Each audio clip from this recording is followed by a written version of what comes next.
ಈ ವಿಡಿಯೋದಲ್ಲಿ ನಾವು ಕನ್ನಡಕ್ಕೆ ಜ್ಞಾನಪೀಠ ಪ್ರಶಸ್ತಿಯನ್ನು ತಂದುಕೊಟ್ಟ 8 ಕವಿಗಳ ಬಗ್ಗೆ ತಿಳ್ಕೊಳ್ತಾ ಹೋಗ್ತೀವಿ. ಜ್ಞಾನಪೀಠ ಪ್ರಶಸ್ತಿ ಅಂದರೆ ಇದು ಭಾರತ ಸಾಹಿತಿಗಳಿಗೆ ಸಲ್ಲುವ ಅತ್ಯಂತ ಪ್ರತಿಷ್ಠಿತ ಪ್ರಶಸ್ತಿಯಾಗಿದೆ.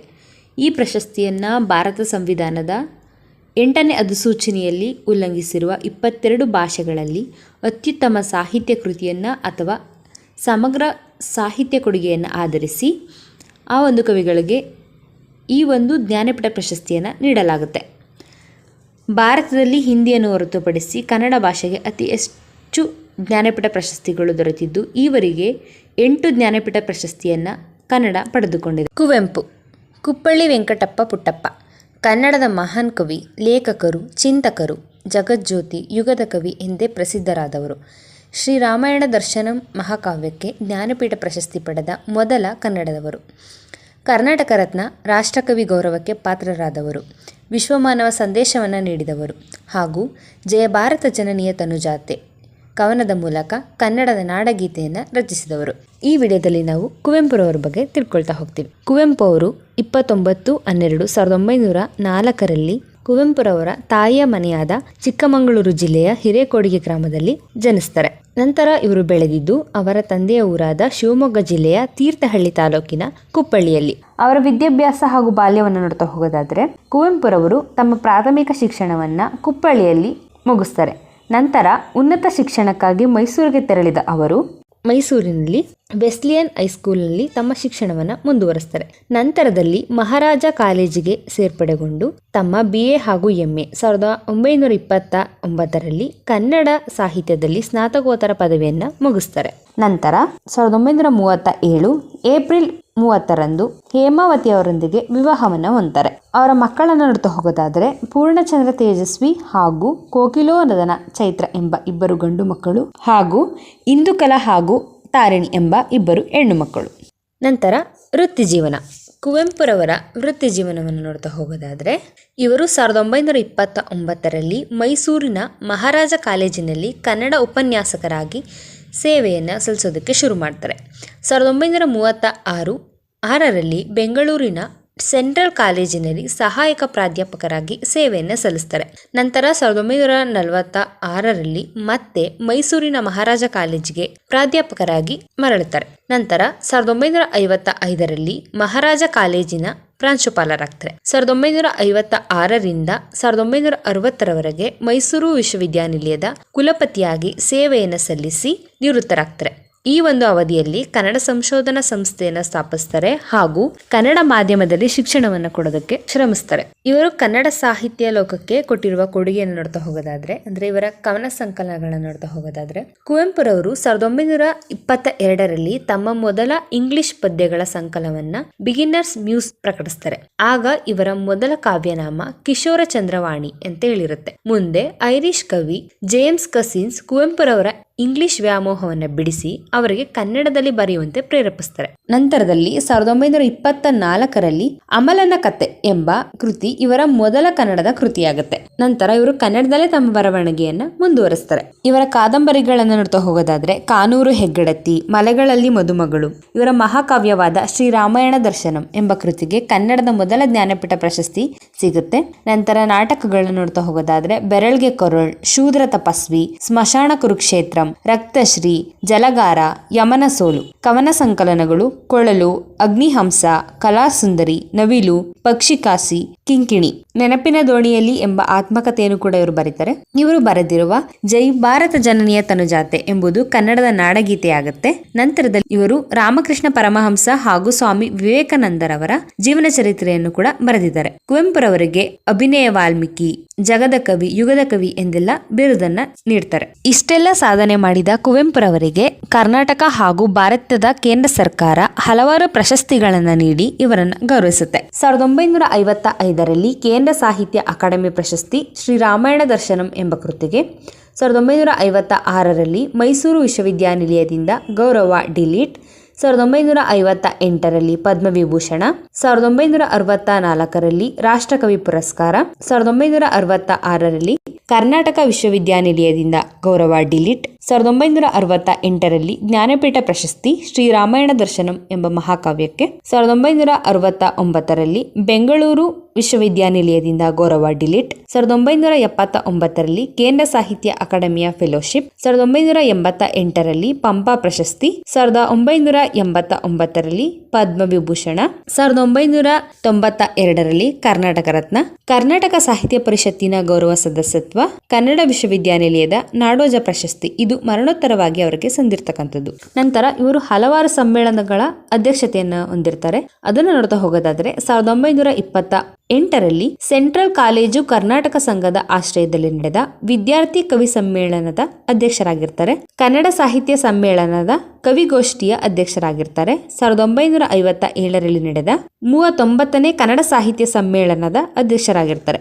ಕರ್ನಾಟಕ ಸರ್ಕಾರ ಇವರ ನೆನಪಿಗಾಗಿ ಹಲವಾರು ಕಾರ್ಯಗಳನ್ನು ಮಾಡಿದೆ. ಅದರಲ್ಲಿ ಕರ್ನಾಟಕ ಸರ್ಕಾರವು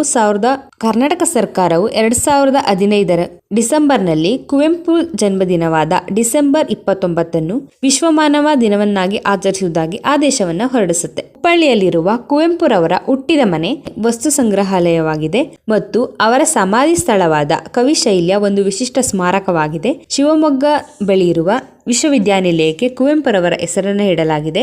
ಮೈಸೂರು ವಿಶ್ವವಿದ್ಯಾನಿಲಯದಲ್ಲಿರುವ ಕನ್ನಡ ಅಧ್ಯಯನ ಸಂಸ್ಥೆಗೆ ಕುವೆಂಪುರವರ ಹೆಸರಿಡಲಾಗಿದೆ. ಅನುವಾದ ಕಾರ್ಯವನ್ನು ಪ್ರೋತ್ಸಾಹಿಸಲು ಬೆಂಗಳೂರಿನಲ್ಲಿ ಸ್ಥಾಪಿಸಲಾಗಿರುವ ಭಾಷಾ ಭಾರತಿ ಸಂಸ್ಥೆಗೆ ಕುವೆಂಪುರವರ ಹೆಸರಿಡಲಾಗಿದೆ. ಮೈಸೂರು ಕುವೆಂಪು ನಗರದಲ್ಲಿರುವ ರಸ್ತೆಗಳಿಗೆ ಕುವೆಂಪುರವರ ಪರಿಕಲ್ಪನೆಗಳ ಪಾತ್ರಗಳ ಹೆಸರನ್ನು ಇಡಲಾಗಿದೆ. ದತ್ತಾತ್ರೇಯ ರಾಮಚಂದ್ರ ಬೇಂದ್ರೆ. ದ.ರಾ. ಬೇಂದ್ರೆ ಕನ್ನಡದ ಶ್ರೇಷ್ಠ ಕವಿ, ವರಕವಿ ಮತ್ತು ಜ್ಞಾನಪೀಠ ಪ್ರಶಸ್ತಿ ಪುರಸ್ಕೃತರು. ಅಂಬಿಕಾ ತನಯದತ್ತ ಎಂಬ ಕಾವ್ಯನಾಮದಲ್ಲಿ ಬರೆದವರು. ದ.ರಾ. ಬೇಂದ್ರೆಯವರ ಜನನ ದಿನಾಂಕ 1896 ಜನವರಿ 31ರಂದು ಜನಿಸ್ತಾರೆ. ಸ್ಥಳ ಧಾರವಾಡದ ಒಂದು ವೈದಿಕ ಕುಟುಂಬದಲ್ಲಿ ಇವರು ಜನಿಸ್ತಾರೆ. ತಂದೆ ರಾಮಚಂದ್ರ ಬೇಂದ್ರೆ, ತಾಯಿ ಅಂಬವ್ವ. ಬೇಂದ್ರೆಯವರ ವಿದ್ಯಾಭ್ಯಾಸ ಹಾಗೂ ವೃತ್ತಿ ಜೀವನವನ್ನು ನೋಡ್ತಾ ಹೋಗೋದಾದರೆ ಬೇಂದ್ರೆಯವರು 1903ರಲ್ಲಿ ಶಾಲೆಗೆ ಸೇರ್ತಾರೆ. ಇವರು 1913ರಲ್ಲಿ 10ನೇ ತರಗತಿಯನ್ನು ಮುಗಿಸ್ತಾರೆ. ನಂತರ ಬೇಂದ್ರೆಯವರು ಪುಣೆಯ ಕಾಲೇಜಿನಲ್ಲಿ ಓದಿ 1918ರಲ್ಲಿ BA ಮಾಡ್ತಾರೆ. ನಂತರ ಅಧ್ಯಾಪಕ ವೃತ್ತಿಯನ್ನು ಶುರು ಮಾಡಿದ ಬೇಂದ್ರೆಯವರು ಮುಂದೆ 1935ರಲ್ಲಿ MA ಮಾಡ್ತಾರೆ. ನಂತರ 1944ರಿಂದ 1956ರವರೆಗೆ ಸೊಲ್ಲಾಪುರದ DAV ಕಾಲೇಜಿನಲ್ಲಿ ಪ್ರಾಧ್ಯಾಪಕರಾಗ್ತಾರೆ. ಬೇಂದ್ರೆಯವರ ವೈವಾಹಿಕ ಜೀವನ. ದ.ರಾ. ಬೇಂದ್ರೆಯವರು 1919ರಲ್ಲಿ ಲಕ್ಷ್ಮೀಬಾಯಿ ಅವರೊಂದಿಗೆ ವಿವಾಹವಾಗ್ತಾರೆ. ಬೇಂದ್ರೆಯವರು ತಮ್ಮ ಪ್ರಸಿದ್ಧ ಕಾವ್ಯವಾದ ಸಖಿ ಗೀತದಲ್ಲಿ ತಮ್ಮ ಪತ್ನಿಯ ಬಗ್ಗೆ ಉಲ್ಲೇಖಿಸಿದ್ದಾರೆ. ಸಾಹಿತ್ಯ ಲೋಕಕ್ಕೆ ಬೇಂದ್ರೆಯವರು ನೀಡಿರುವ ಕೊಡುಗೆ. ಸಾಹಿತ್ಯ ರಚನೆ ಬೇಂದ್ರೆಯವರ ಮೊದಲ ಒಲವಾಗಿರುತ್ತೆ. ಕಾಲೇಜಿನಲ್ಲಿ ಓದುತ್ತಿರುವಾಗಲೇ ಕವಿತೆಗಳನ್ನು ಬರೀತಿರ್ತಾರೆ. 1918ರಲ್ಲಿ ಅವರ ಮೊದಲ ಕವನ ಪ್ರಭಾತ ಎಂಬ ಪತ್ರಿಕೆಯಲ್ಲಿ ಪ್ರಕಟವಾಗುತ್ತೆ. ನಂತರ ಅವರು ಕಾವ್ಯ ರಚನೆಯನ್ನು ಮಾಡ್ತಲೇ ಬರ್ತಾರೆ. ಬೇಂದ್ರೆಯವರ ಕವನ ಸಂಕಲನಗಳನ್ನು ನೋಡ್ತಾ ಹೋಗೋದಾದರೆ ಕೃಷ್ಣಕುಮಾರಿ, ಗರಿ, ಮೂರ್ತಿ, ಕಾಮಕಸ್ತೂರಿ, ಸಖಿ ಗೀತ, ಉಯ್ಯಾಲೆ, ನಾದಲೀಲೆ, ಮೇಘದೂತ, ಗಂಗಾವತರಣ, ಹೃದಯ ಸಮುದ್ರ, ಅರಳು ಮರಳು, ಉತ್ತರಾಯಣ, ಮುಗಿಲ ಮಲ್ಲಿಗೆ, ಯಕ್ಷ ಯಕ್ಷಿ, ನಾಕುತಂತಿ, ಇದು ನಭವಲ್ಲವೇ ನಮ್ಮ ಬದುಕ. ವಿಮರ್ಶ ಕೃತಿಗಳನ್ನು ನೋಡ್ತಾ ಹೋಗೋದಾದರೆ ಸಾಹಿತ್ಯ ಸಂಶೋಧನೆ, ವಿಚಾರ ಮಂಜರಿ ಹಾಗೂ ಇತ್ಯಾದಿ ಹಲವು ರೀತಿಯಾದಂತಹ ಕವನ ಸಂಕಲನಗಳು ಹಾಗೂ ವಿಮರ್ಶಾ ಕೃತಿಗಳು ಮತ್ತು ಇನ್ನಿತರ ಕೃತಿಗಳನ್ನು ದ.ರಾ. ಬೇಂದ್ರೆಯವರು ಬರೆದಿದ್ದಾರೆ. ದ.ರಾ. ಬೇಂದ್ರೆಯವರಿಗೆ ಜ್ಞಾನಪೀಠ ಪ್ರಶಸ್ತಿ ನೀಡಿದ ಕೃತಿ. ದ.ರಾ. ಬೇಂದ್ರೆ ಅವರು ತಮ್ಮ ಪ್ರಸಿದ್ಧ ಕವನ ಸಂಕಲನ ನಾಕುತಂತಿಗಾಗಿ 1973ರ ಜ್ಞಾನಪೀಠ ಪ್ರಶಸ್ತಿಯನ್ನು ಪಡೀತಾರೆ. ಈ ಕೃತಿಯು ಅಂಬಿಕಾ ತನಯದತ್ತ ಎಂಬ ಕಾವ್ಯನಾಮದಲ್ಲಿ ಪ್ರಕಟವಾಗಿದ್ದು 1964ರಲ್ಲಿ ಪ್ರಕಟಗೊಂಡ ಬೇಂದ್ರೆಯವರ 16ನೇ ಕವನ ಸಂಕಲನವಾಗಿದೆ. ನಾಕುತಂತಿ ಎಂಬ ಕೃತಿಯು ಆಧ್ಯಾತ್ಮಿಕ, ತತ್ವಜ್ಞಾನ ಮತ್ತು ಪ್ರಕೃತಿಯ ಬಗ್ಗೆ 40 ಕವಿತೆಗಳನ್ನು ಒಳಗೊಂಡಿದೆ. ಬೇಂದ್ರೆಯವರಿಗೆ ಸಂದಿರುವ ಪ್ರಶಸ್ತಿ ಪುರಸ್ಕಾರಗಳು. 1943ರಲ್ಲಿ ಶಿವಮೊಗ್ಗದಲ್ಲಿ ನಡೆದ ಸಾಹಿತ್ಯ ಸಮ್ಮೇಳನದ ಅಧ್ಯಕ್ಷರಾಗಿರ್ತಾರೆ. 1958ರಲ್ಲಿ ಅರಳು ಮರಳು ಎಂಬ ಕೃತಿಗೆ ಕೇಂದ್ರ ಸಾಹಿತ್ಯ ಅಕಾಡೆಮಿ ಪ್ರಶಸ್ತಿಯನ್ನು ಪಡ್ಕೋತಾರೆ. 1964ರಲ್ಲಿ ಮೈಸೂರು ದಸರಾ ಕಾರ್ಯಕ್ರಮದಲ್ಲಿ ಬೇಂದ್ರೆಯವರಿಗೆ ಸನ್ಮಾನ ಮಾಡಲಾಗಿರುತ್ತೆ. 1965ರಲ್ಲಿ ಮರಾಠಿಯಲ್ಲಿ ರಚಿಸಿದ ಸಂವಾದ ಎಂಬ ಕೃತಿಗೆ ಕೇಳ್ಕರ್ ಬಹುಮಾನವು ಕೂಡ ಲಭಿಸಿದೆ. 1968ರಲ್ಲಿ ಪದ್ಮಶ್ರೀ ಪ್ರಶಸ್ತಿಯನ್ನು ಪಡೀತಾರೆ. 1973ರಲ್ಲಿ ನಾಲ್ಕು ತಂತಿ ಎಂಬ ಕೃತಿಗೆ ಜ್ಞಾನಪೀಠ ಪ್ರಶಸ್ತಿ ಲಭಿಸುತ್ತೆ. ಇವರು ಕರ್ನಾಟಕದಲ್ಲಿ 2ನೇ ಜ್ಞಾನಪೀಠ ಪ್ರಶಸ್ತಿ ಪಡೆದ ಕನ್ನಡಿಗರಾಗಿರ್ತಾರೆ. ವಾರಣಾಸಿ, ಮೈಸೂರು, ಕಾಶಿ ವಿದ್ಯಾಪೀಠದಂತಹ ಕರ್ನಾಟಕದ ವಿಶ್ವವಿದ್ಯಾಲಯಗಳಿಂದ ಡಾಕ್ಟರೇಟ್ ಗೌರವ ಲಭಿಸಿದೆ. ಕೇಂದ್ರ ಸಾಹಿತ್ಯ ಅಕಾಡೆಮಿಯ ಫೆಲೋಶಿಪ್ ಕೂಡ ಇವರು ಪಡ್ಕೋತಾರೆ. ನಿಧನ 1981 ಅಕ್ಟೋಬರ್ 26ರಂದು ಮುಂಬೈನಲ್ಲಿ ನಿಧನವನ್ನು ಹೊಂದ್ತಾರೆ. ಕೋಟ ಶಿವರಾಮ ಕಾರಂತ ಕಡಲ ತೀರದ ಭಾರ್ಗವ, ನಡೆದಾಡುವ ವಿಶ್ವಕೋಶ ಎಂದೇ ಪ್ರಖ್ಯಾತರಾಗಿರ್ತಕ್ಕಂತಹ ಕನ್ನಡ ಸಾಹಿತ್ಯ ಸಂಸ್ಕೃತಿಯ ವಾಕ್ತಾರ, ಕವಿ, ಕಾದಂಬರಿಗಾರ, ನಾಟಕಗಾರ, ಅನುವಾದಕ, ವೈಜ್ಞಾನಿಕ ಬರಹಗಾರ, ಎಲ್ಲ ರೀತಿಯಲ್ಲೂ ಸಾಹಿತ್ಯ ರಚನೆ ಮಾಡಿರ್ತಕ್ಕಂತಹ ಕನ್ನಡದ ಹೆಮ್ಮೆಯ ಕವಿ. ಶಿವರಾಮ್ ಕಾರಂತ ಅವ್ರ ಬಗ್ಗೆ ತಿಳ್ಕೊಳ್ತಾ ಹೋಗೋದಾದರೆ, ಜನನ ಇವರು ಅಕ್ಟೋಬರ್ 10, 1902ರಂದು ಜನಿಸ್ತಾರೆ. ಉಡುಪಿ ಜಿಲ್ಲೆಯ ಕೋಟದಲ್ಲಿ. ತಂದೆ ಶೇಷ ಕಾರಂತ, ತಾಯಿ ಲಕ್ಷ್ಮಮ್ಮ. ನಂತರ ಇವರ ವಿದ್ಯಾಭ್ಯಾಸವನ್ನು ನೋಡ್ತಾ ಹೋಗೋದಾದರೆ 1920ರಲ್ಲಿ ಶಿವರಾಮ್ ಕಾರಂತರವರು ತಮ್ಮ SSLCಯನ್ನು ಕುಂದಾಪುರದ ಶಾಲೆಯೊಂದರಲ್ಲಿ ಮುಗಿಸ್ತಾರೆ. ನಂತರ ಅಸಹಕಾರ ಚಳುವಳಿ ಮತ್ತು ಇನ್ನಿತರ ಸ್ವತಂತ್ರ ಹೋರಾಟದಲ್ಲಿ ಭಾಗವಹಿಸಿದ್ರಿಂದ ತಮ್ಮ ಶಿಕ್ಷಣವನ್ನು ಅಂತ್ಯಗೊಳಿಸ್ತಾರೆ. ಅಂದರೆ ಕಾಲೇಜು ಶಿಕ್ಷಣವನ್ನು ಪೂರ್ಣಗೊಳಿಸೋದಕ್ಕೆ ಆಗೋದಿಲ್ಲ. ಕಾರಂತರ ವೈವಾಹಿಕ ಜೀವನ ನೋಡ್ತಾ ಹೋಗೋದಾದರೆ, ಶಿವರಾಮ್ ಕಾರಂತರು 1936ರಲ್ಲಿ ಲೀಲಾ ಆಳ್ವ ಅವರೊಂದಿಗೆ ವಿವಾಹವಾಗ್ತಾರೆ. ಈ ಜೋಡಿಯು ಪುತ್ತೂರಿನ ಬಾಲವನದಲ್ಲಿ ವಾಸಿಸುತ್ತೆ. ಅಲ್ಲಿ ಲೀಲಾ ಅವರು ಕಾರಂತರ ಸಾಹಿತ್ಯಿಕ ಮತ್ತು ಸಾಂಸ್ಕೃತಿಕ ಚಟುವಟಿಕೆಗಳಿಗೆ ಬೆನ್ನೆಲುಬಾಗಿ ನಿಂತು ಸಂಸಾರದ ಜವಾಬ್ದಾರಿಯನ್ನು ಅವರು ನಿರ್ವಹಿಸ್ತಾರೆ. ಲೀಲಾ ಅವರು 1986ರಲ್ಲಿ ನಿಧನವನ್ನು ಹೊಂದ್ತಾರೆ. ಕಾರಂತರು ಬರೆದಿರ್ತಕ್ಕಂತಹ ಕೃತಿಗಳನ್ನ ನೋಡ್ತಾ ಹೋಗೋದಾದರೆ, ಇವರು ಎಲ್ಲ ತರಹದ ಕೃತಿಗಳನ್ನು ಬರೆದಿದ್ದಾರೆ. ಕವನ ಸಂಕಲನಗಳು, ಕಾದಂಬರಿಗಳು, ನಾಟಕಗಳು, ಪ್ರವಾಸ ಕಥನಗಳು, ಆತ್ಮಕಥೆಗಳು, ಜೀವನ ಚರಿತ್ರೆಗಳು, ಕಲಾ ಪ್ರಬಂಧಗಳು, ಹರಟೆ, ವೈಜ್ಞಾನಿಕ ಕೃತಿಗಳು, ವಿಶ್ವಕೋಶ, ನಿಘಂಟುಗಳು, ಅನುವಾದಗಳು, ಈ ಥರ ಎಲ್ಲ ರೀತಿಯಾದಂತಹ ಕೃತಿಗಳನ್ನು ಬರೆದಿದ್ದಾರೆ. ಮೊದಲನೇದಾಗಿ ನಾವು ಕವನ ಸಂಕಲನಗಳನ್ನು ನೋಡ್ತಾ ಹೋಗೋದಾದರೆ, ರಾಷ್ಟ್ರಗೀತ ಸುಧಾಕರ, ಸೀಳ್ಗವನಗಳು. ಕಾದಂಬರಿಗಳನ್ನ ನೋಡ್ತಾ ಹೋಗೋದಾದರೆ, ಅದೇ ಊರು ಅದೇ ಮರ, ಅಳಿದ ಮೇಲೆ ಆಳ ನಿರಾಳ, ಇದ್ದರೂ ಚಿಂತೆ, ಇಳೆಯೆಂಬ, ಉಕ್ಕಿದ ನೊರೆ, ಒಡ ಹುಟ್ಟಿದವರು, ಕಣ್ಣಿದ್ದು ಕಾಣರು, ಕನ್ನಡಿಯಲ್ಲಿ ಕಂಡಂತ, ಕನ್ಯಾಬಲಿ, ಕರುಳಿನ ಕರೆ ಇತ್ಯಾದಿಗಳು. ನಾಟಕಗಳನ್ನ ನೋಡ್ತಾ ಹೋಗೋದಾದರೆ, ಕಟ್ಟೆ ಪುರಾಣ, ಕರಾಟಿ ಭೈರವ, ಗರ್ಭಗುಡಿ, ಜಂಬದ ಜಾನಕಿ, ಜೂಲಿಯಸ್ ಸೀಸರ್ ಮುಂತಾದವುಗಳು. ಚಲನಚಿತ್ರವಾಗಿರ್ತಕ್ಕಂತಹ ಇವರು ಬರೆದ ಕಾದಂಬರಿಗಳನ್ನು ನೋಡ್ತಾ ಹೋಗೋದಾದರೆ, ಕುಡಿಯರ ಕೂಸು, ಜೋಮಾನ ದುಡಿ, ಚಿಗುರಿದ ಕನಸು, ಬೆಟ್ಟದ ಜೀವ. ಪ್ರವಾಸ ಕಥನಗಳು, ಅಪೂರ್ವ ಪಶ್ಚಿಮ, ಪಾತಾಳಕ್ಕೆ ಪ್ರಯಾಣ, ಪೂರ್ವದಿಂದ ಅಂತ್ಯಪೂರ್ವಕ್ಕೆ, ಯಕ್ಷರಂಗಕ್ಕಾಗಿ ಪ್ರವಾಸ ಇತ್ಯಾದಿ. ಆತ್ಮಕಥನಗಳು, ಹುಚ್ಚು ಮನಸ್ಸಿನ 10 ಮುಖಗಳು, ಸ್ಮೃತಿಪಟಲದಿಂದ, ಜೀವನ ಚರಿತ್ರೆ, ಕಲಾವಿದ ಕೃಷ್ಣ ಹೆಬ್ಬರಗು. ಕಲಾ ಪ್ರಬಂಧ, ಕಲೆಯ ದರ್ಶನ, ಕರ್ನಾಟಕದಲ್ಲಿ ಚಿತ್ರಕಲೆ, ಚಾಳುಕ್ಯ ಮತ್ತು ವಾಸ್ತುಶಿಲ್ಪ, ಭಾರತೀಯ ಶಿಲ್ಪ, ಯಕ್ಷಗಾನ, ಬಯಲಾಟ ಹಾಗೂ ಇತ್ಯಾದಿಗಳು. ಕಾರಂತರ ಆಂಗ್ಲ ಭಾಷೆಯ ಸಾಹಿತ್ಯ ಕೃತಿಗಳು, folk art of Karnataka, Karnataka painting, Yakshagana, my concern for love, literature and art, ಪಿಚಕ್ಯೂ ಸೌತ್ ಕೆನರಾ. ಪರಿಸರ ಹೋರಾಟ, ಕಾರಂತರ ಕಾದಂಬರಿಗಳ ಉದ್ದಕ್ಕೂ ಪರಿಸರದ ಚಿತ್ರಣ ಗಾಢವಾಗಿದೆ. ಹಾಗೆ ನಿಜ ಜೀವನದಲ್ಲೂ ಕೂಡ ಪರಿಸರದ ಉಳಿವಿಗಾಗಿ ಹೋರಾಟ ಮಾಡಿದ ಕಾರಂತರು ಕೈಗಾ ಅಣುವಿದ್ಯುತ್ ಸ್ಥಾವರದ ವಿರುದ್ಧ ಹೋರಾಟಕ್ಕೆ ನಾಯಕತ್ವ ವಹಿಸಿದ್ದು ಪ್ರಮುಖವಾಗಿದೆ. ಕಾರಂತರು ಸಾಹಿತಿಯಾಗಿ ಪ್ರಸಿದ್ಧಿಯಾಗಿದ್ದಲ್ಲದೆ ಇತರ ಕ್ಷೇತ್ರಗಳಲ್ಲೂ ಅಪಾರ ಸಾಧನೆಯನ್ನು ಮಾಡಿದ್ದಾರೆ. ಕಾರಂತರು ಸಾಹಿತಿಯಾಗಿ ಪ್ರಸಿದ್ಧಿ ಹೊಂದಿದ್ದಲ್ಲದೆ ಇತರ ಕ್ಷೇತ್ರಗಳಲ್ಲೂ ಅಪಾರ ಸಾಧನೆಯನ್ನು ಮಾಡಿದ್ದಾರೆ. ಕರ್ನಾಟಕದ ಪ್ರಮುಖ ಕಲೆಯಾದ ಯಕ್ಷಗಾನದ ಉಳಿವಿಗಾಗಿ ಪ್ರಯತ್ನಿಸಿದ್ದಾರೆ. ತಾವೇ ಆ ನೃತ್ಯವನ್ನು ಸ್ವಯಂ ಕಲಿತು ಬ್ಯಾಲದಲ್ಲಿ ಗಂಭೀರವಾಗಿ ಪ್ರಯತ್ನ ಮಾಡಿ ಪ್ರಯೋಗವನ್ನು ಮಾಡಿದ್ದಾರೆ. ಯುವಕರಾಗಿದ್ದಾಗ ಸಮಾಜ ಸುಧಾರಣೆಗೂ ಕೈ ಹಾಕಿದ ಇವರು ವೇಶ್ಯ ವಿವಾಹಗಳನ್ನು ಮಾಡಿಸಿದ್ದಾರೆ. ಯಕ್ಷಗಾನ ತಂಡಗಳನ್ನು ಸ್ವತಃ ತಾವೇ ಕಟ್ಟಿ ದೇಶ ವಿದೇಶಗಳಲ್ಲಿ ಈ ಕಲೆಯನ್ನು ಪ್ರಚಾರ ಮಾಡಿದ್ದಾರೆ. ಮಕ್ಕಳಲ್ಲಿದ್ದ ಪ್ರತಿಭೆ ಅರಳಿಸಲು ಪುತ್ತೂರಿನಲ್ಲಿ ಬಾಲವನ ಎಂಬ ಶೈಕ್ಷಣಿಕ ಕೇಂದ್ರವನ್ನು ತೆರೆದಿದ್ದಾರೆ ಮತ್ತು ಪುತ್ತೂರಿನಲ್ಲಿ ಒಂದು ಮುದ್ರಣಾಲಯವನ್ನು ತೆರೆದ ಇವರು ತಮ್ಮ ಪುಸ್ತಕಗಳನ್ನು ಮುದ್ರಿಸುತ್ತಿದ್ದಲ್ಲದೆ ಪುಸ್ತಕಗಳ ಮುಖಪುಟಗಳನ್ನು ಇವರೇ ಸಿದ್ಧಪಡಿಸುತ್ತಿದ್ದರು.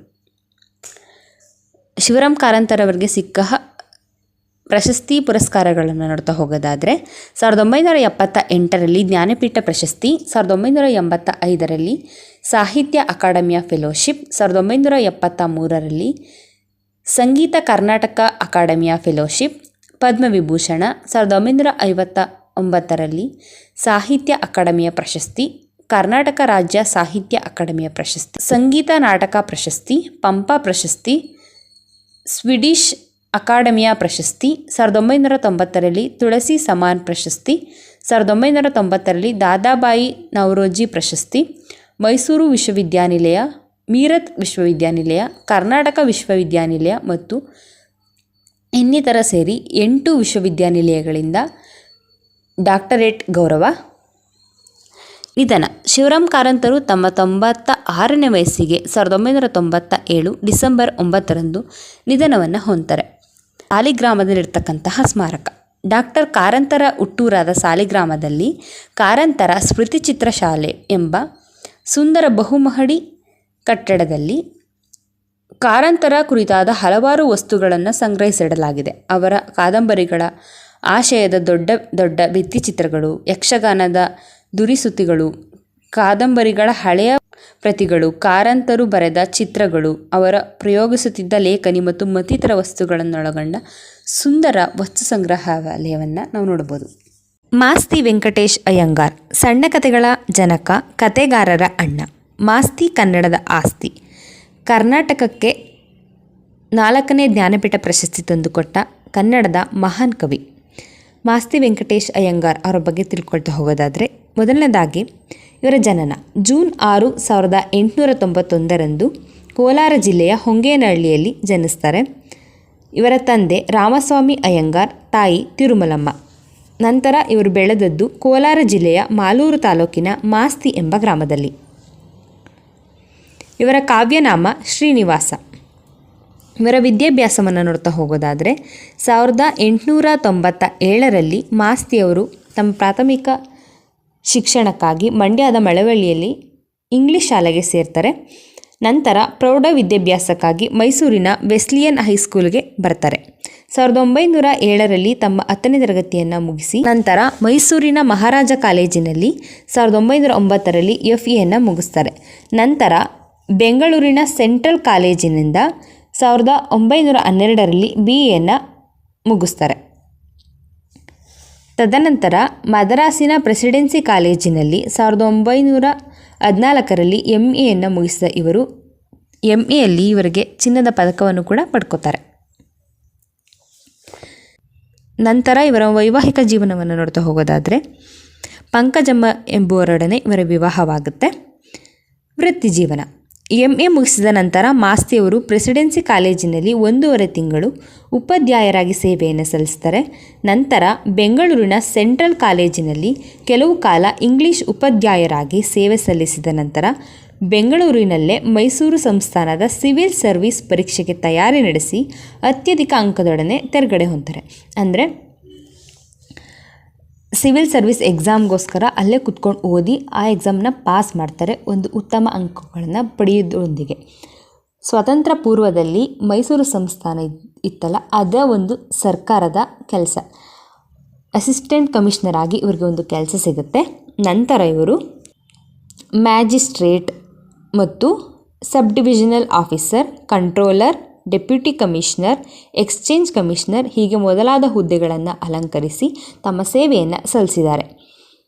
ಇವರು ಏಪ್ರಿಲ್ 4, 1944ರಲ್ಲಿ ಸರ್ಕಾರಿ ಹುದ್ದೆಗೆ ಸ್ವಯಂ ಇಚ್ಛೆಯಿಂದ ರಾಜೀನಾಮೆಯನ್ನು ನೀಡ್ತಾರೆ. ಇವರ ಕಾರ್ಯಪ್ರವೃತ್ತಿ, ಇವರ ಕೆಲಸವನ್ನು ನೋಡಿದ ನಾಲ್ವಡಿ ಕೃಷ್ಣರಾಜ ಒಡೆಯರು ಇವರಿಗೆ ರಾಜಸೇವಾಸಕ್ತ ಎಂಬ ಬಿರುದನ್ನು ಕೂಡ ನೀಡಿದ್ದಾರೆ. 1944ರಿಂದ 1965ರವರೆಗೆ ಜೀವನ ಎಂಬ ಮಾಸಿಕ ಪತ್ರಿಕೆಯ ಸಂಪಾದಕರಾಗಿ ಇವರು ಕಾರ್ಯವನ್ನು ನಡೆಸಿದ್ದಾರೆ. ಸಾಹಿತ್ಯ ಲೋಕಕ್ಕೆ ಇವರು ನೀಡಿರ್ತಕ್ಕಂತಹ ಕೊಡುಗೆ ಅಂದರೆ ಇವರು ಬರಹಗಳ ಬಗ್ಗೆ ನೋಡ್ತಾ ಹೋಗೋದಾದರೆ, ಮಾಸ್ತಿಯವರು ಫಸ್ಟು ಇಂಗ್ಲೀಷ್ನಲ್ಲಿ ಬರೀತಾ ಹೋಗ್ತಾರೆ ತಮ್ಮ ಸಾಹಿತ್ಯವನ್ನು. ನಂತರ ಇವರಿಗೆ ಕನ್ನಡದಲ್ಲಿ ಒಲವು ಬಂದು ಕನ್ನಡದಲ್ಲೂ ಕೂಡ ಇವರು ಬರೀತಾರೆ. ಇವರ ಕೃತಿಗಳನ್ನ ನೋಡ್ತಾ ಹೋಗೋದಾದರೆ, ಶ್ರೀರಾಮ ಪಟ್ಟಾಭಿಷೇಕ ಎಂಬ ಮಹಾಕಾವ್ಯ, ಸಣ್ಣ ಕಥೆಗಳು, ರಂಗನ ಮದುವೆ, ಮಾತುಗಾರ ರಾಮ, ನೀಳ್ಗತೆಗಳನ್ನು ನೋಡ್ತಾ ಹೋಗೋದಾದರೆ ಸುಬ್ಬಣ್ಣ ಶೇಷಮ್ಮ. ಜೀವನ ಚರಿತ್ರೆ ರವೀಂದ್ರನಾಥ ಟಾಗೂರ್ ಮತ್ತು ಶ್ರೀರಾಮಕೃಷ್ಣ ಎಂಬವರ ಬಗ್ಗೆ ಜೀವನ ಚರಿತ್ರೆಯನ್ನು ಕೂಡ ಇವರು ಬರೆದಿದ್ದಾರೆ. ನಾಟಕಗಳನ್ನ ನೋಡ್ತಾ ಹೋಗೋದಾದರೆ ತಾಳಿಕೋಟೆ, ಶಿವಛತ್ರಪತಿ, ಯಶೋಧರ, ಕನಕಕೋಟೆ, ಲಿಯರ್ ಮಹಾರಾಜ ಮುಂತಾದವುಗಳು. ಇವರ ಕಾದಂಬರಿಗಳು ಚೆನ್ನಬಸವನಾಯಕ, ಚಿಕ್ಕವೀರ ರಾಜೇಂದ್ರ. ಇವರಿಗೆ ಚಿಕ್ಕವೀರ ರಾಜೇಂದ್ರ ಎಂಬ ಕೃತಿಯನ್ನು ಇವರಿಗೆ ಸಂದಿರ್ತಕ್ಕಂತಹ ಜ್ಞಾನಪೀಠ ಪ್ರಶಸ್ತಿಯಲ್ಲಿ ವಿಶೇಷವಾಗಿ ಉಲ್ಲೇಖಿಸಲಾಗಿದೆ. ಇವರ ಕಾವ್ಯ ಸಂಕಲನಗಳು ಭಿನ್ನಹ, ಮನವಿ, ಅರುಣ, ತಾವರೆ, ಸಂಕ್ರಾಂತಿ ಇತ್ಯಾದಿ.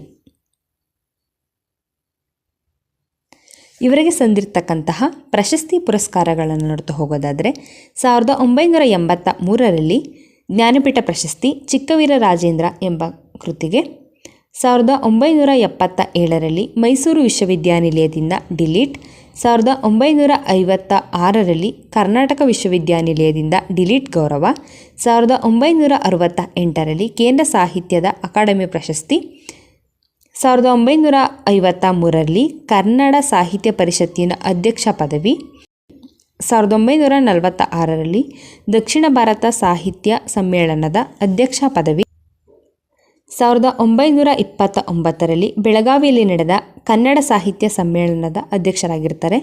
ಕರ್ನಾಟಕ ವಿಶ್ವವಿದ್ಯಾನಿಲಯದಿಂದ ಅವರಿಗೆ ಗೌರವ ಡಾಕ್ಟರೇಟನ್ನು ನೀಡಲಾಗಿದೆ.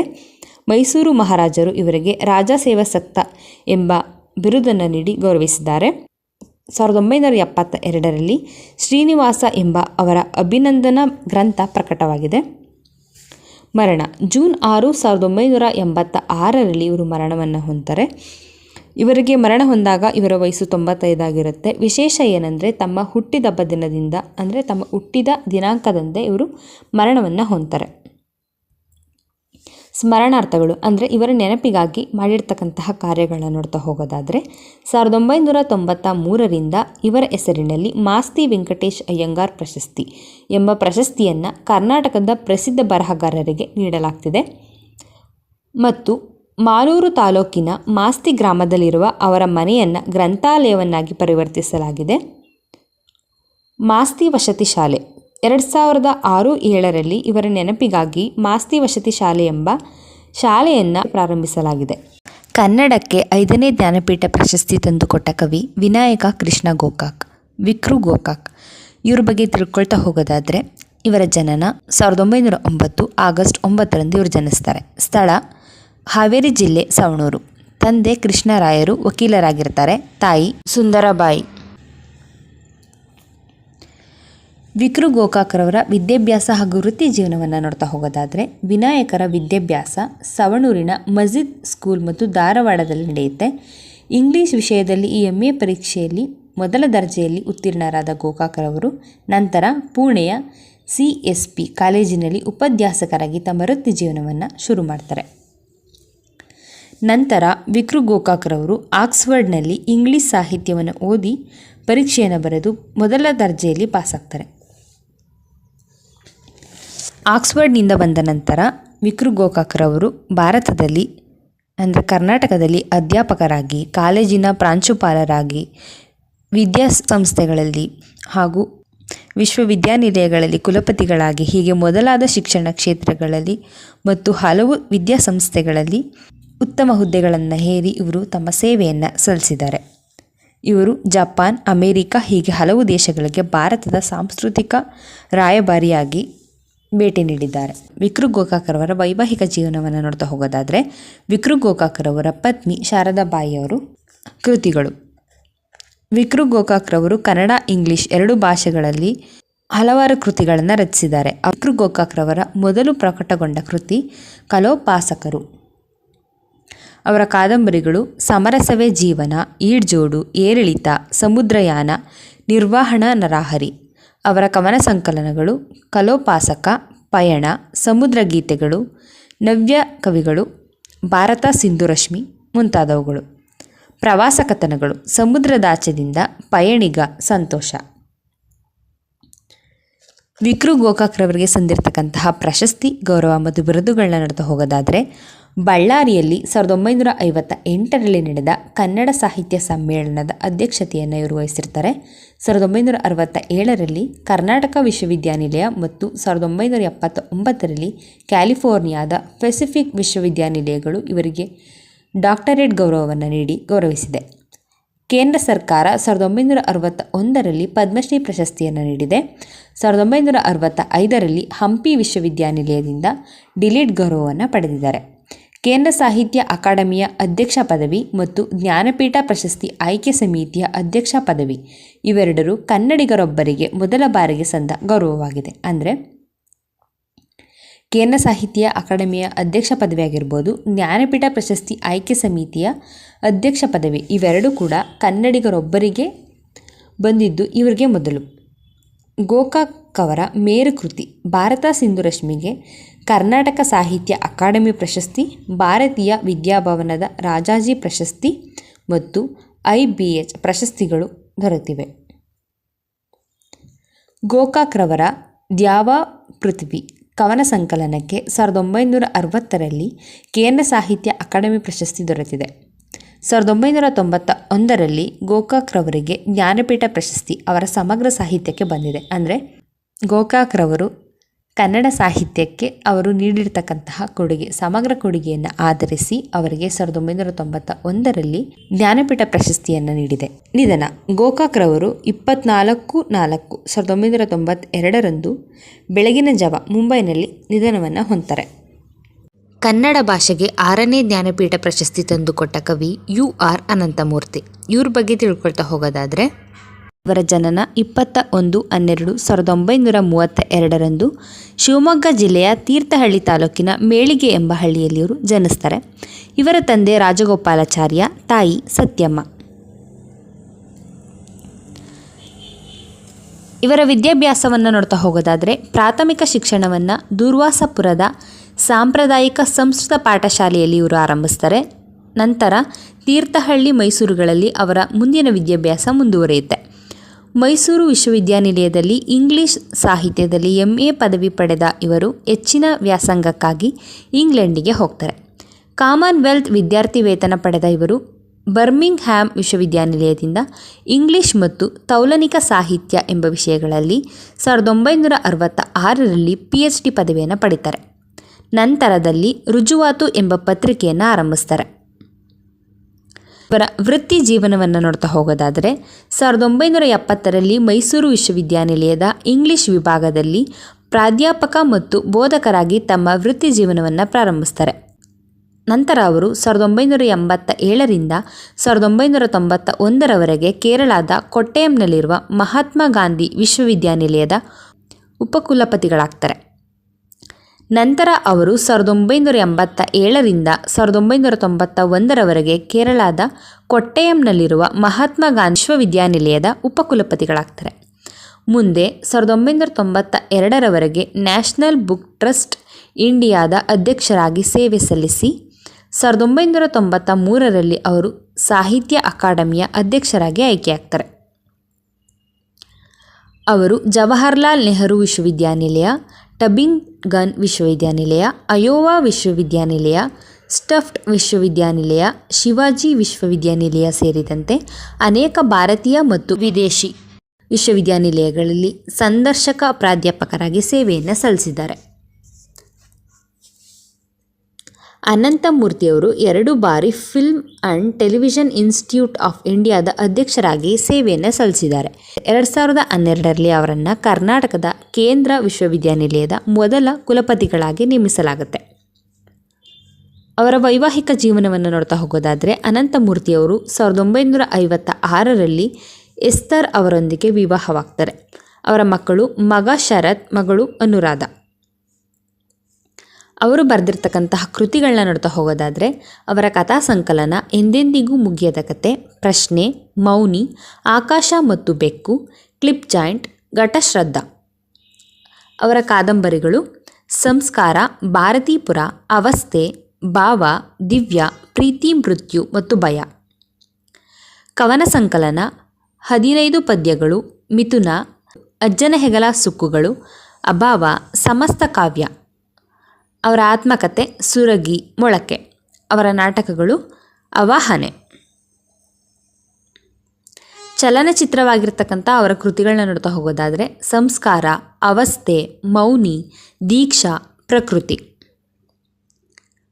ಅನಂತಮೂರ್ತಿಯವರಿಗೆ ಬಂದಿರತಕ್ಕಂತಹ ಪ್ರಶಸ್ತಿ, ಗೌರವ ಮತ್ತು ಪುರಸ್ಕಾರಗಳನ್ನು ನೋಡ್ತಾ ಹೋಗೋದಾದರೆ 1958ರಲ್ಲಿ ಕೃಷ್ಣರಾವ್ ಚಿನ್ನದ ಪದಕ, ಸಂಸ್ಕಾರ, ಘಟಶ್ರದ್ಧಾ ಮತ್ತು ಬರ ಚಿತ್ರಗಳಿಗೆ ಅತ್ಯುತ್ತಮ ಕಥೆಗಾಗಿ ಪ್ರಶಸ್ತಿ, 1983ರಲ್ಲಿ ಕರ್ನಾಟಕ ಸಾಹಿತ್ಯ ಅಕಾಡೆಮಿ ಪ್ರಶಸ್ತಿ, 1984ರಲ್ಲಿ ಕರ್ನಾಟಕ ರಾಜ್ಯೋತ್ಸವ ಪ್ರಶಸ್ತಿ, ಕೇಂದ್ರ ಸಾಹಿತ್ಯ ಅಕಾಡೆಮಿ ಪ್ರಶಸ್ತಿ, 1994ರಲ್ಲಿ ಮಾಸ್ತಿ ಪ್ರಶಸ್ತಿ, 1994ರಲ್ಲಿ ಜ್ಞಾನಪೀಠ ಪ್ರಶಸ್ತಿ, 2012ರಲ್ಲಿ ಬಶೀರ್ ಪುರಸ್ಕಾರ ಕೇರಳ ಸರ್ಕಾರದಿಂದ, 2012ರಲ್ಲಿ ರವೀಂದ್ರನಾಥ ಠಾಗೂರ್ ಸ್ಮಾರಕ ಪದಕ, 2002ರಲ್ಲಿ ಗಣಕ ಸೃಷ್ಟಿ ಪ್ರಶಸ್ತಿ ಕೋಲ್ಕತ್ತಾದಿಂದ, 1998ರಲ್ಲಿ ಪದ್ಮವಿಭೂಷಣ, 1995ರಲ್ಲಿ ಶಿಖರ್ ಸಮ್ಮಾನ್ ಹಿಮಾಚಲ ಪ್ರದೇಶ ಸರ್ಕಾರದಿಂದ, ತುಮಕೂರಿನಲ್ಲಿ ನಡೆದ 69ನೇ ಅಖಿಲ ಭಾರತ ಕನ್ನಡ ಸಾಹಿತ್ಯ ಸಮ್ಮೇಳನದ ಅಧ್ಯಕ್ಷರಾಗಿರ್ತಾರೆ. ನಿಧನ. ಅನಂತಮೂರ್ತಿಯವರು 2002ರಿಂದ ಮೂತ್ರಪಿಂಡ ಕಾಯಿಲೆಯಿಂದ ನರಳುತ್ತಿರ್ತಾರೆ. ಜೊತೆಗೆ ಸಕ್ಕರೆಯ ಕಾಯಿಲೆ ಕೂಡ ಇರುತ್ತೆ. ಮೂತ್ರಪಿಂಡ ವೈಫಲ್ಯ ಹಾಗೂ ಲಘು ಹೃದಯಾಘಾತದಿಂದ 2014 ಆಗಸ್ಟ್ 22ರಂದು ಆಸ್ಪತ್ರೆಯಲ್ಲಿ ಕೊನೆ ಉಸಿರೆಳಿತಾರೆ. ಗಿರೀಶ್ ಕಾರ್ನಾಡ್. ಇವ್ರ ಬಗ್ಗೆ ತಿಳ್ಕೊಳ್ತಾ ಹೋಗೋದಾದರೆ ಇವರು 19 ಮೇ 1938ರಂದು ಮಹಾರಾಷ್ಟ್ರದ ಮಾಥೇರನದಲ್ಲಿ ಜನಿಸ್ತಾರೆ. ಇವರ ತಂದೆ ಡಾಕ್ಟರ್ ರಘುನಾಥ್ ಕಾರ್ನಾಡ್, ತಾಯಿ ಕೃಷ್ಣಬಾಯಿ. ಗಿರೀಶ್ ಕಾರ್ನಾಡರ ವಿದ್ಯಾಭ್ಯಾಸವನ್ನು ನೋಡ್ತಾ ಹೋಗೋದಾದರೆ ಗಿರೀಶರ ಪ್ರಾಥಮಿಕ ಶಿಕ್ಷಣ ಉತ್ತರ ಕನ್ನಡ ಜಿಲ್ಲೆಯ ಶಿರಸಿಯಲ್ಲಿ ಶುರು ಮಾಡ್ತಾರೆ. ನಂತರ ಪ್ರೌಢ ಶಿಕ್ಷಣವನ್ನು ಧಾರವಾಡದ ಬಾಸೆಲ್ ಮಿಷನ್ ಹೈಸ್ಕೂಲ್ನಲ್ಲಿ ಓದ್ತಾರೆ. ನಂತರ 1958ರಲ್ಲಿ ಧಾರವಾಡದ ಕರ್ನಾಟಕ ಕಲಾ ಕಾಲೇಜಿನಲ್ಲಿ ಗಣಿತ ಮತ್ತು ಅಂಕಿಅಂಶಗಳಲ್ಲಿ BA ಪದವಿಯನ್ನು ಮಾಡ್ತಾರೆ. ನಂತರ 1963ರಲ್ಲಿ ರೋಡ್ಸ್ ವಿದ್ವಾಂಸರಾಗಿ ಆಕ್ಸ್ಫರ್ಡ್ ವಿಶ್ವವಿದ್ಯಾನಿಲಯದಲ್ಲಿ ತತ್ವಶಾಸ್ತ್ರ, ರಾಜಕೀಯ ಮತ್ತು ಅರ್ಥಶಾಸ್ತ್ರವನ್ನು ಓದ್ತಾರೆ. ಆ ಬಳಿಕ ಓಟ್ಸ್ ಸ್ಕಾಲರ್ಶಿಪ್ ಪಡೆದುಕೊಂಡು ಆಕ್ಸ್ಫರ್ಡ್ನಲ್ಲಿ ಹೆಚ್ಚಿನ ವ್ಯಾಸಂಗಕ್ಕಾಗಿ ತೆರಳುತ್ತಾರೆ. ಅವರ ವೈವಾಹಿಕ ಜೀವನವನ್ನು ನೋಡ್ತಾ ಹೋಗೋದಾದರೆ ಅವರ ಪತ್ನಿ ಡಾಕ್ಟರ್ ಸರಸ್ವತಿ ಗಣಪತಿ, ಅವರ ಮಕ್ಕಳು ಶಾಲ್ಮಾಲಿ ರಾಧಾ ಮತ್ತು ರಘು ಅಮನ್. ಅವರು ಬರೆದಿರ್ತಕ್ಕಂತಹ ನಾಟಕಗಳು ಮಾ ನಿಷಾದ, ಏಕಾಂಕ ನಾಟಕ, ಯತಾತಿ, ತುಗುಲಕ್, ಹಯವದನ, ಅಂಜುಮಲಿಗೆ, ಹಿಟ್ಟಿನ ಹುಂಜ ಅಥವಾ ಬಲಿ, ನಾಗಮಂಡಲ, ತಲೆದಂಡ, ಅಗ್ನಿ ಮತ್ತು ಮಳೆ, ಟಿಪ್ಪುವಿನ ಕನಸುಗಳು, ಒಡಕಲು ಬಿಂಬ, ಮದುವೆ ಆಲ್ಬಮ್, ಫ್ಲವರ್ಸ್, ಬೆಂದಕಾಳು ಆನ್ ಟೋಸ್ಟ್. ಅವರ ಆತ್ಮಚರಿತ್ರೆ ಆಡಾಡತ ಆಯುಷ್ಯ. ಗಿರೀಶ್ ಕಾರ್ನಾಡರು ಅಭಿನಯಿಸಿದ ಪ್ರಮುಖ ಚಲನಚಿತ್ರಗಳು ಯಾರೇ ಕೂಗಾಡಲಿ, ಕೆಂಪೇಗೌಡ, ಸವಾರಿ 2, ರಣವಿಕ್ರಮ, ನೀ ತಂದ ಕಾಣಿಕೆ, ವಂಶವೃಕ್ಷ ಮುಂತಾದವು.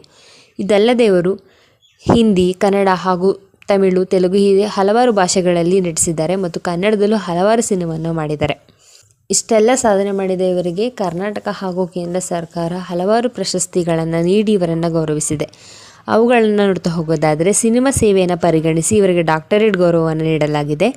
ಕರ್ನಾಟಕ ರಾಜ್ಯೋತ್ಸವ ಪ್ರಶಸ್ತಿ, ಗುಬ್ಬಿ ವೀರಣ್ಣ ಪ್ರಶಸ್ತಿ, ಕೇಂದ್ರ ಸಂಗೀತ ನಾಟಕ ಅಕಾಡೆಮಿ ಪ್ರಶಸ್ತಿ, 1974ರಲ್ಲಿ ಪದ್ಮಶ್ರೀ ಪ್ರಶಸ್ತಿ, 1992ರಲ್ಲಿ ಪದ್ಮವಿಭೂಷಣ, 1998ರಲ್ಲಿ ಜ್ಞಾನಪೀಠ, 1998ರಲ್ಲಿ ಕಾಳಿದಾಸ್ ಸಮ್ಮಾನ್, ಕರ್ನಾಟಕ ಕೇಂದ್ರ ಸಂಗೀತ ನಾಟಕ ಅಕಾಡೆಮಿಯ ಅಧ್ಯಕ್ಷರಾಗಿ 1988ರಿಂದ 1993ರವರೆಗೆ ಇವರು ಕಾರ್ಯವನ್ನು ನಿರ್ವಹಿಸಿದ್ದಾರೆ. ಇಂಗ್ಲೆಂಡಿನಲ್ಲಿ ನೆಹರು ಸೆಂಟರ್ನ ನಿರ್ದೇಶಕರಾಗಿ ಕಾರ್ಯವನ್ನು ನಿರ್ವಹಿಸಿದ್ದಾರೆ. 2008ರಿಂದ 2009ರ ಸಾಲಿನ ಪುಟ್ಟಣ್ಣ ಕಣಗಾಲ್ ಪ್ರಶಸ್ತಿ, 2017ರಲ್ಲಿ ಟಾಟಾ ಲಿಟ್ರೇಚರ್ ಲೈವ್ ಜೀವಮಾನ ಸಾಧನೆ, 1996ರಲ್ಲಿ .TMA ಪೈ ವಿಶಿಷ್ಟ ಕೊಂಕಣಿ ಸಾಧಕ ಪ್ರಶಸ್ತಿ ಇವೆಲ್ಲವನ್ನು ನೀಡಿ ಇವರನ್ನು ಗೌರವಿಸಲಾಗಿದೆ. ಇವರ ನಿಧನವನ್ನು ನೋಡ್ತಾ ಹೋಗೋದಾದರೆ ಗಿರೀಶ್ ಕಾರ್ನಾಡ್ ಅವರು ದಿನಾಂಕ 10/6/2019ರಂದು ಬೆಂಗಳೂರಿನಲ್ಲಿ ಮರಣವನ್ನು ಹೊಂದ್ತಾರೆ. ಚಂದ್ರಶೇಖರ ಕಂಬಾರ. ಇವ್ರ ಬಗ್ಗೆ ತಿಳ್ಕೊಳ್ತಾ ಹೋಗೋದಾದರೆ ಇವರು ಜನವರಿ 2, 1937ರಲ್ಲಿ ಬೆಳಗಾವಿ ಜಿಲ್ಲೆಯ ಹುಕ್ಕೇರಿ ತಾಲೂಕು ಗೋಡಿಗೆರೆ ಗ್ರಾಮದಲ್ಲಿ ಜನಿಸ್ತಾರೆ. ಇವರ ತಂದೆ ಬಸವಣ್ಣಪ್ಪ ಕಂಬಾರ, ತಾಯಿ ಚೆನ್ನಮ್ಮ. ಇವರ ವಿದ್ಯಾಭ್ಯಾಸವನ್ನು ನೋಡ್ತಾ ಹೋಗೋದಾದರೆ ಇವರು ಬೆಳಗಾವಿ ಜಿಲ್ಲೆಯ ಗೋಡಿಗೇರಿಯಲ್ಲಿ ಆರಂಭವಾಗಿ ಗೋಕಾಕ್ನ ಮುನ್ಸಿಪಲ್ ಪ್ರೌಢಶಾಲೆಯಲ್ಲಿ ತಮ್ಮ 10ನೇ ತರಗತಿಯನ್ನು ಪೂರ್ಣಗೊಳಿಸ್ತಾರೆ. ನಂತರ ಬೆಳಗಾವಿಯ ಲಿಂಗರಾಜು ಕಾಲೇಜಿನಲ್ಲಿ BA ಪದವಿಯನ್ನು ಪಡ್ಕೊಂಡು ನಂತರ 1962ರಲ್ಲಿ ಕರ್ನಾಟಕ ವಿಶ್ವವಿದ್ಯಾನಿಲಯದಿಂದ ಕನ್ನಡದಲ್ಲಿ MAಯನ್ನು ಮಾಡ್ತಾರೆ. ಉತ್ತರ ಕರ್ನಾಟಕದ ಜಾನಪದ ರಂಗಭೂಮಿಯ ಕುರಿತು PhD ಪದವಿಯನ್ನು ಪಡ್ಕೋತಾರೆ.